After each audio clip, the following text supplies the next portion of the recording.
છેલ્લા ઘણા સમયથી એટલે કે 28મી ફેબ્રુઆરીથી ઈરાન, અમેરિકા અને ઇઝરાયલનું જે યુદ્ધ ચાલે છે તેના કારણે પેટ્રોલિયમ પ્રોડક્ટના સપ્લાયમાં બહુ પ્રોબ્લેમ આવી ગયો છે અને જે પર બેરલ જે $70 અને $80 હતા તેને બદલે $120, $30 અને $40 સુધી પહોંચી ગયા.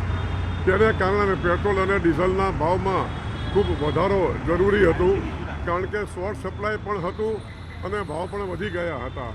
તેમ છતાંય ભારત સરકારે ગ્રાહકોને ચિંતાના કારણે હજી સુધી ભાવ ન વધાર્યા અને રોજનું લગભગ 2000 કરોડ કે 2500 કરોડનું નુકસાન પેટ્રોલ, ડીઝલ અને LPG ગેસ માટે રોજનું સહન કર્યું છે. પરંતુ હવે RBI અથવા જે મોટી મોટી સંસ્થાઓએ વિનંતી કરી કે હવે આ ભાવ વધારો જે છે, આ જે અત્યારે નુકસાન જાય છે, એ જો ભાવ વધારો નહીં કરીએ તો આપણા ભારત દેશને મોટું નુકસાન જશે. માટે આજે 15મી તારીખથી અમલમાં આવે એ રીતે પેટ્રોલ અને ડીઝલ બંનેમાં લગભગ ₹3-3 વધારો કરવામાં આવ્યો છે, જે આખા ભારત દેશમાં લાગુ પડે છે. જથ્થો એકદમ પૂરતો છે, કોઈએ પેનિક કરવાની જરૂર નથી. અમારા દરેક પેટ્રોલ પંપે જોઈએ એટલું પેટ્રોલ, ડીઝલ, LPG બધું મળી રહ્યું છે, માટે કોઈએ પેનિક ન કરવું. આવનારા દિવસોમાં અત્યારે ડીઝલમાં 1 લીટરે ભારત સરકારને ₹40 નુકસાન છે. 1 લીટરે ₹40 નુકસાન. હવે એમાં ફક્ત ₹3 વધારો કર્યો છે, એટલે હજી ₹37 નુકસાન છે.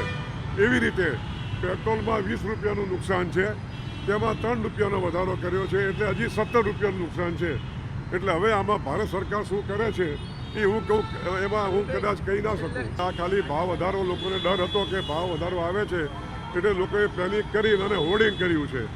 આવતીકાલથી આજે 15 તારીખ થઈ, 16 તારીખ પછી કોઈ પેટ્રોલ પંપે લાઈન નહીં હોય અને જોઈએ એટલું પેટ્રોલ મળશે. અને કદાચ એવું બનશે કે અમારે લોકોને બોલાવવા પડશે કે પેટ્રોલ લેવા આવો, ડીઝલ લેવા આવો. તબક્કાવાર ભાવ વધશે હજી? મેં તમને એનો જવાબ આપી દીધો.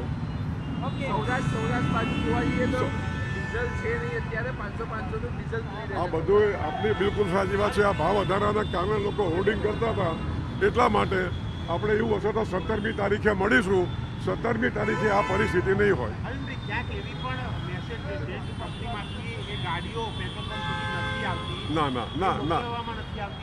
ના, બિલકુલ નહીં.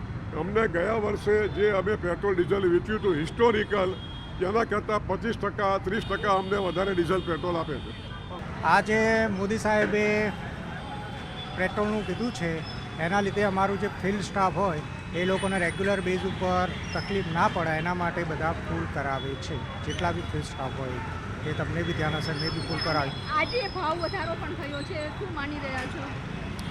ભાવ વધારો તો વોર છે એના લીધે થવાનો જ છે, કારણ કે વોર તો ઇમ્પેક્ટ તો બધે ચાલવાનું જ છે.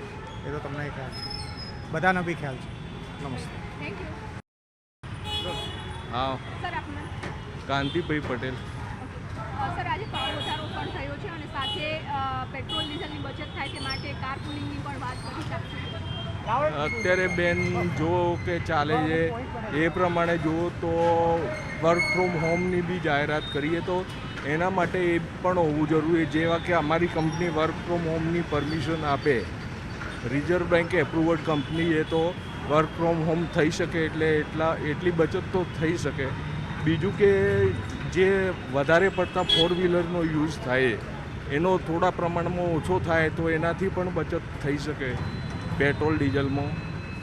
એ જે જગ્યાએ વધારે પડતા આપણે વ્હીકલનો ઉપયોગ થાય એ પ્રકારના વ્હીકલનો ઉપયોગ કરતાં આપણે એને ટાળવું જોઈએ, તો પેટ્રોલની બચત થઈ શકે. એના સિવાય ઘણા બધા ઉપાય છે. ભાવ વધારો હવે આપણા અન્ય દેશો કરતાં ભાવ વધારાની બાબતમાં વાત કરીએ તો ઘણો પ્રમાણમાં ઓછો છે ને જાળવી રાખ્યો એ પણ મોટી વાત છે. અને ભાવ વધારો થશે પણ ખરો અને મોટા પ્રમાણમાં થશે કે આ 20% જેટલો ભાવ વધારો નક્કી વધશે, પણ આગામી દિવસોમાં થઈ શકે આટલો ભાવ વધારો.